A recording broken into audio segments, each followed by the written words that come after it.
Corporal punishment for children.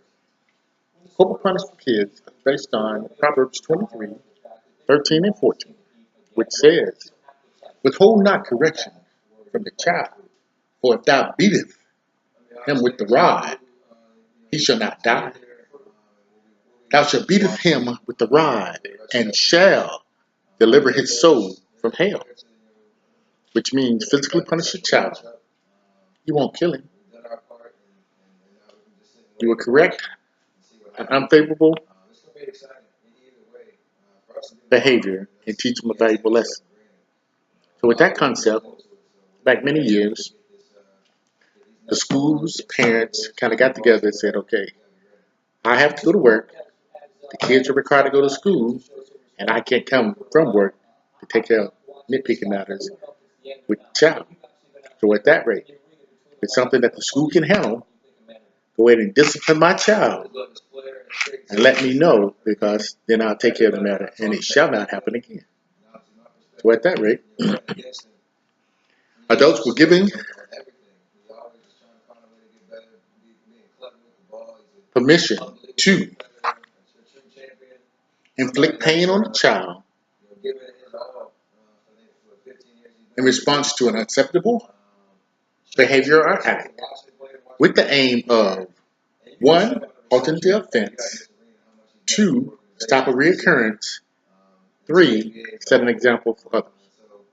And at that rate, I'll say, as my thesis, corporal punishment in today's modern day schools shall or should be abolished, because with the micromanagement by the administration and principals, the teachers do not have a mental capacity to administer punishment without using corporal punishment as option 1.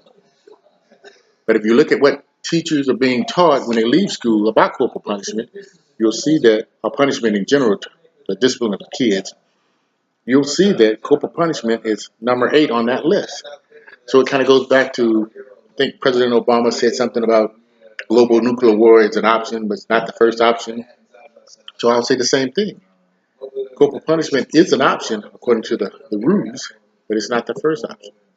Teachers need to follow that list, which is 1, verbal warnings, 2, parent-teacher conference, 3, detention, 4, Saturday schools, 5, in-school suspension, 6, out-of-school suspension, 7, which is expulsion, 8, which is corporal punishment. And with that being said, students that suffer from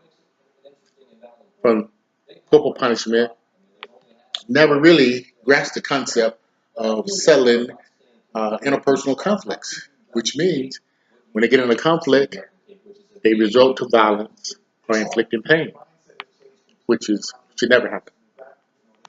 And also with that, kids that are disciplined by corporal punishment fail to establish a trusting relationship with a school official, adult,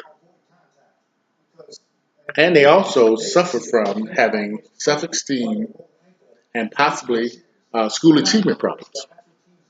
So I know in many schools they have alternative behavioral discipline, which is I think it's like behavioral management.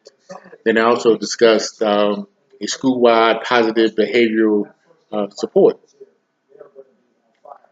But with that being said, I support the National Education Association, the the American Academy of Pediatrics, the American Bar, and the National Congress of Teachers and Parents, in saying that there are 19 states out there that still allow corporal punishment in schools, to have it banned because it's harmful for our children. So with that being said, let's talk a little bit about the effects on the micromanagement on the teachers, which don't allow them to make the decision to punish. When you have a micromanager in school administrator or principal, that person thinks for the teacher and the student. that person also has little or lack confidence in the teacher and the students. That person or that administrator, that principal,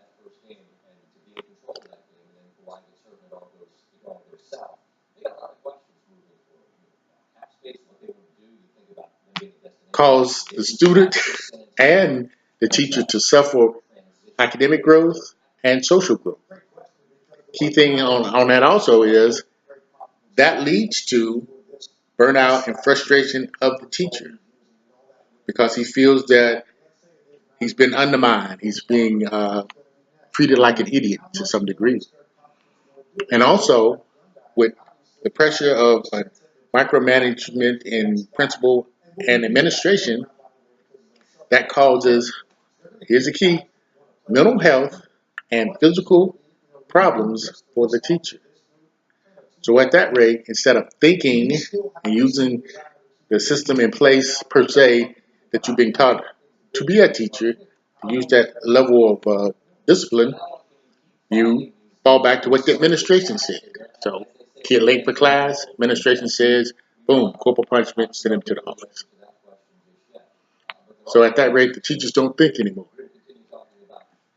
So now you had a system where everything flows from management. So the teachers aren't creative. They don't have that creative mindset to say, okay, instead of getting a whooping or something like that, we're going to challenge the students to do better, to be more responsible.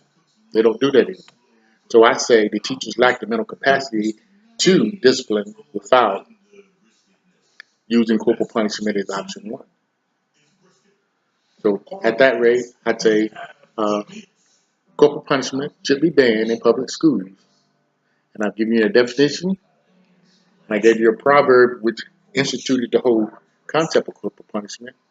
And I've kind of given you the highlights of what happens when micromanagement of teachers and the effect on the students and the decision making that they do or they're allowed to do to punish students. And we also talked about other groups and states that we want to support to ban and abolish in the 19 states. And again, I say, I know growing up, uh, yes, I probably got whooped 2 or 3 times. But I do believe there are options, other options more than physical abuse of kids because some people take it to the extreme. So I would say ban corporal punishment in schools and treat people like persons.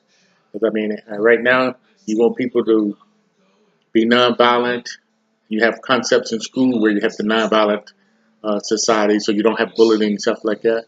And corporal punishment is a form of bullying, but it's an authorized form of bullying. So I'd say ban it all and educate our kids to be better people than what we kind of grew up to be. So with that, I'll say thank you for your time and have a great day.